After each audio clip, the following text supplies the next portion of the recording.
believe this is not new. Quietly, since the 1970s, they have accelerated reopening the old World War II prisoner of war camps, putting in new water and power, keeping them updated and ready.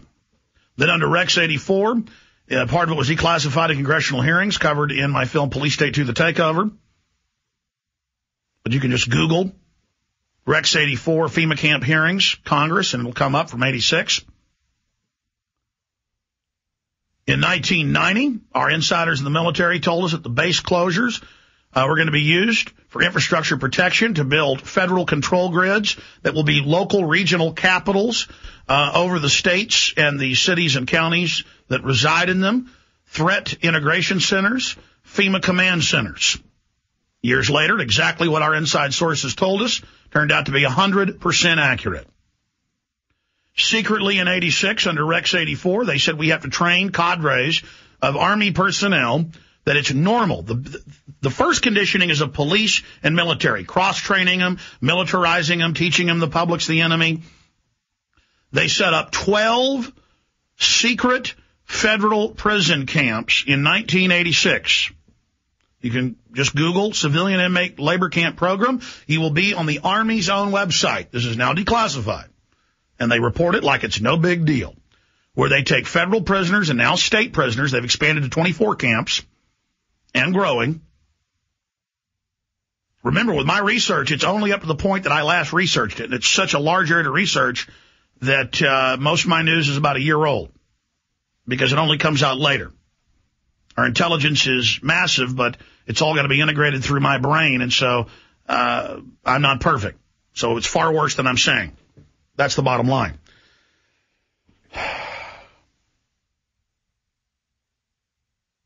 So secretly, people who said they couldn't have these secretly, on record, the Army admits secretly from 86 to 97, for 11 years, the Civilian Inmate Labor Camp Program, these are labor camps, was kept secret. Then in 97, they declassified it. The Army runs them under the Department of Federal Prisons. And to beta test it, what they would do is they would tell the prisoners, we'll let you out a few years early if you sign this form. It's contract to agree to go to the camp and to be quiet and not tell family about it.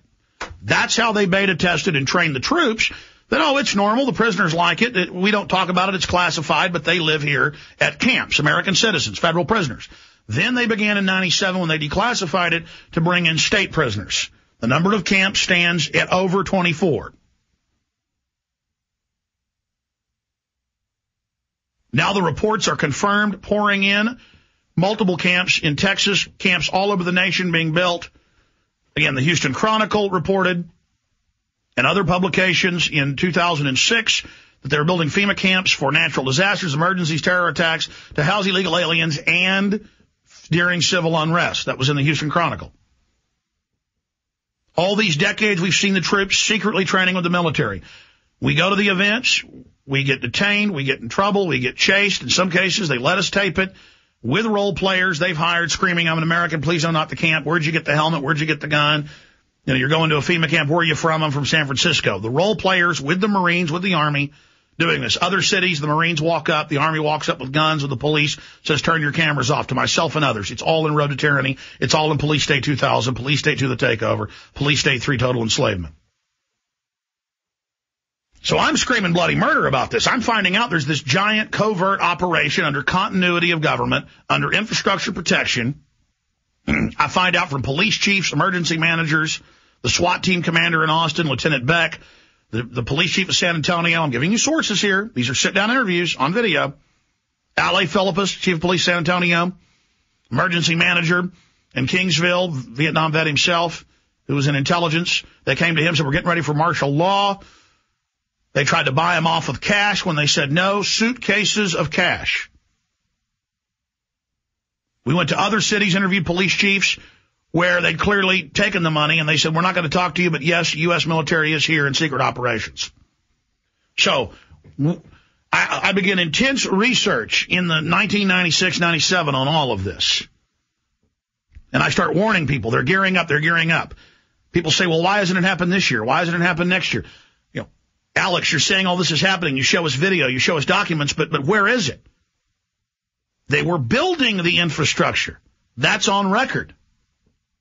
They were finding out which counties, which cities, which officials would go along with them, which wouldn't, which preachers, which pastors, which mayors, which city managers could be promoted to regional government because they would play ball and go along and take the payoffs or the payoffs of advancement or suitcases and briefcases full of $100 bills. This is a Northcom operation. Northcom is in the military literature in 1993. It was not founded in 2002. It is the true government, the military jurisdiction over North America.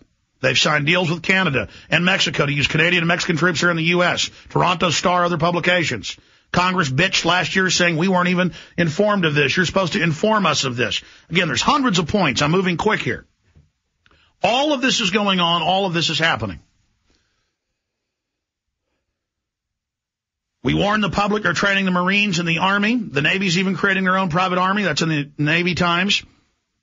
Private mercenary armies. We tell you those are being prepared. Foreign troops are being prepared. They announced in the SPP Banff Canada 2007 meeting that it's a secret operation and that it will be funded by the carbon taxes and off the NAFTA highways, and that they will use military in each other's countries in the North American system under Northcom. Canadian and Mexican generals then serve and liaison with Northcom. We're in the North American Union. This is seizure by foreign offshore banks. This is a corporate takeover, but they know it's illegitimate, so the people may say no to it. So they've got the military and the police state grid and the federalized local police and local state police to oppress the people when the public finally finds out they've been made destitute in the continent their forefathers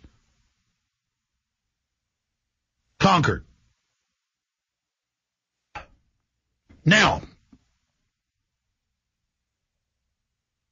once they build the infrastructure, once they've beta tested the infrastructure, once they've trained the local police, the states, once they know what counties and cities are their friends, because a lot of the training is taking over U.S. cities and counties and courthouses and mock cities for the U.S.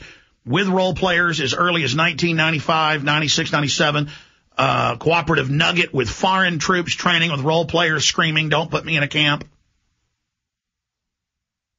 You understand? And these won't be foreign troops in foreign uniforms. These will be foreign troops in U.S. uniforms, but you notice U.S. uniforms have now been standardized to match the European uniforms. This is real. This is really happening. Now, the big issue is how will they sell the public on going along with it? Phase one, build the camps, build the FEMA infrastructure, set up the training centers, create the core cadres, find out who will work with them, expand it. Phase two, set up InfraGard.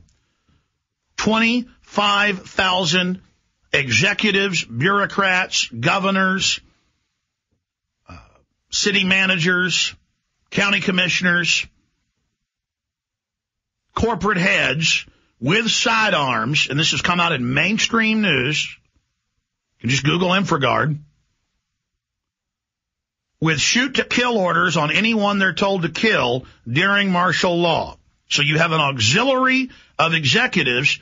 In the next phase, and it's now begun, they're training their designates and quadrupling the number from 25,000 to over 100,000. That's what we know of. Armed auxiliary federal civilian forces sworn to national security in every corner of the United States. And the feds even stage little terror attacks and cover them up in the news and say the public would panic. You've got to be part of this secret stuff. And the idiots, most of them aren't evil. They go, oh, yes, the terrorist hit our power plant. We can't say anything. When it was the feds with a pipe bomb. So this is psychological warfare. How do you bring down the U.S.? Slowly. In 2006, it was 13,000. In 2007, it was 26,000 preachers. We haven't gotten any new data or declassified or secret documents. The number is unknown, but the plan said doubling exponentially every year. So we're conservatively looking over 60,000 preachers.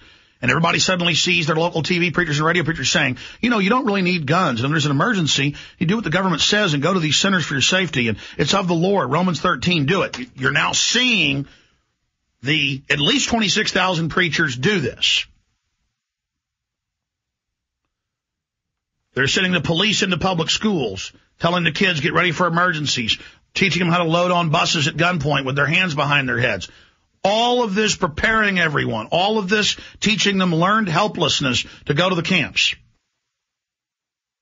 Now, how are they going to sell this to the public now in the final phase?